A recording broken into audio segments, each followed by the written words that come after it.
Hi friends, இன்றைக்கி ஆடி முதல் வெள்ளிக்கிழமை. அதுவுமா நாங்கள் எங்கள் ஊர் பக்கத்தில் இருக்க பெருமாள் தேவன்பட்டி, எங்கள் பெருமாத்தம்பட்டின்னு சொல்லுவாங்க, அது மாரியம்மன் கோயிலுக்கு தான் அங்கே போயிருக்கோம்.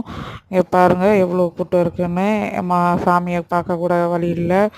சாமியை கும்பிட்டுட்டு அப்புறம் பக்கத்தில் இருக்க காளியம்மன் கோயில் போயிருந்தோம். இங்கே தான் காளியம்மன் கோவில். பெருமாள் இருந்தாருங்க. விளக்கேற்றி சாமி கும்பிட்டுட்டு அப்புறம் மறுபடியும் மாரியம்மன் கோயிலுக்கு வந்தோம். அங்கே பிரசாதம் கொடுத்தாங்க, வெண்பொங்கல், சாம்பார், அன்னதானம் முடிஞ்சிட்டு வில்லுப்பாட்டு பாடிக்கிட்டு இருந்தாங்க. அப்புறம் இங்கே ஒரு கரகம் வச்சுருந்தாங்க. அதில் சாமியை வரத்தி ஆடி அதுக்கப்புறம் ஒரு மாவு மாதிரி கொடுத்தாங்க, பொங்கல், சக்கரை பொங்கல் கொடுத்தாங்க, பானக்கரம். அப்புறம் கூழ் ஊற்றுனாங்க. 5 ஆடி வெள்ளிக்குமே அன்னதானம் உண்டு சொன்னாங்க. அப்புறம் இந்த சாமி வரத்தி எல்லாம் ஆடி முடித்ததுக்கப்புறம் கூழ் வாங்கிட்டு அன்னதான சாப்பாடு சாப்பிட்டுட்டு கடைசியாக வீட்டுக்கு வந்துட்டோம். யார் யாரெல்லாம் இன்றைக்கி ஆடி முதல் வெள்ளி எதுமா அம்மன் கோவில் போய் சாமி கும்பிட்டீங்கன்னு சொல்லி எங்களுக்கு கமெண்ட்டில் சொல்லுங்கள்.